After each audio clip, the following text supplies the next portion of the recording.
अलीगढ़ मुस्लिम university को minority states देने के मामले में 7 जजों की बेंच का फैसला शुक्रवार को आया।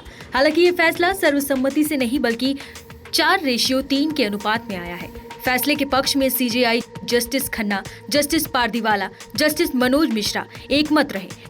वहीं जस्टिस सूर्यकांत, जस्टिस दीपांकर दत्ता और जस्टिस एससी शर्मा का फैसला अलग रहा। सुप्रीम कोर्ट ने अलीगढ़ मुस्लिम यूनिवर्सिटी का अल्पसंख्यक का दर्जा फिलहाल बरकरार रखा है, लेकिन साथ में ये भी साफ किया है कि एक नई बेंच उसको लेकर गाइडलाइंस बनाएगी। सीजेआई ने अपने फैसले में बताया कि एक 3 सदस्यीय नियमित बेंच अलीगढ़ मुस्लिम यूनिवर्सिटी के अल्पसंख्यक दर्जे पर फाइनल फैसला करेगी। ये बेंच 7 जजों की बेंच के फैसले के निष्कर्षों और मानदंड के आधार पर एएमयू के अल्पसंख्यक दर्जे के बारे में अंतिम फैसला लेगी। एएमयू पर सुप्रीम फैसले की बड़ी बात यह है कि अनुच्छेद 30 में मिले अधिकारों को संपूर्ण नहीं माना जा सकता है।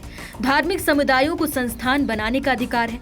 धार्मिक समुदायों को संस्थान चलाने का असीमित अधिकार नहीं है। सरकार अल्पसंख्यक संस्थानों को रेगुलेट कर सकती है। सुप्रीम कोर्ट ने 1967 के उस फैसले को खारिज कर दिया जो एएमयू को अल्पसंख्यक दर्जा देने से इनकार करने का आधार बना था। अब इस वीडियो में जानिए कि आखिर एएमयू से लेकर जामिया तक कौन कौन से संस्थान हैं जो अल्पसंख्यक हैं। सुप्रीम कोर्ट में आज अलीगढ़ मुस्लिम विश्वविद्यालय के अल्पसंख्यक दर्जे को लेकर फैसला आया। लेकिन क्या आप जानते हैं कि देश भर में कई विश्वविद्यालय ऐसे हैं जिन्हें ये दर्जा मिला हुआ है। ये विश्वविद्यालय अल्पसंख्यक समुदायों के शैक्षणिक और सांस्कृतिक विकास के उद्देश्य से स्थापित किए गए हैं और इन्हें भारत के संविधान के अनुच्छेद 30 के तहत विशेष अधिकार भी प्राप्त है। आइए जानते हैं कुछ प्रमुख अल्पसंख्यक विश्वविद्यालय के बारे में। 1920 में स्थापित एएमयू भारत के सबसे प्रतिष्ठित विश्वविद्यालयों में से एक है। हालांकि इसका अल्पसंख्यक दर्जा सुप्रीम कोर्ट में विवाद का विषय रहा है, लेकिन इसे अल्पसंख्यक विश्वविद्यालय का दर्जा प्राप्त है। जामिया मिलिया इस्लामिया को 2011 में अल्पसंख्यक दर्जा दिया गया था। इस विश्वविद्यालय का उद्देश्य मुस्लिम समुदाय के शैक्षणिक विकास के लिए अवसर प्रदान करना है। हालांकि यहाँ सभी समुदायों के छात्र अध्ययन करते हैं। मौलाना आजाद नेशनल उर्दू यूनिवर्सिटी हैदराबाद की स्थापना 1998 में हुई थी। ये विश्वविद्यालय उर्दू भाषा और संस्कृति के संरक्षण एवं संवर्धन के लिए काम करता है और अल्पसंख्यक छात्रों को उच्च शिक्षा के क्षेत्र में अवसर प्रदान करता है।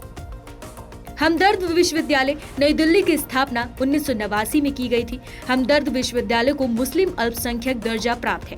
ये स्वास्थ्य, फार्मेसी, यूनानी चिकित्सा आदि क्षेत्रों में शिक्षा प्रदान करता है और मुस्लिम छात्रों के शैक्षणिक विकास पर विशेष ध्यान देता है।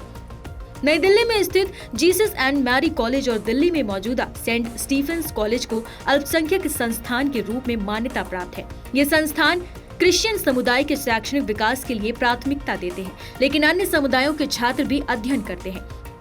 आपको बता दें कि इन संस्थानों का मकसद अपने अपने समुदायों के शैक्षणिक विकास और सांस्कृतिक पहचान को संरक्षित करना है। इसके अलावा गुणवत्तापूर्ण शिक्षा प्रदान करना है। अल्पसंख्यक दर्जा प्राप्त होने से इन संस्थानों को प्रशासनिक और शैक्षणिक स्तर पर कुछ विशेष अधिकार मिलते हैं।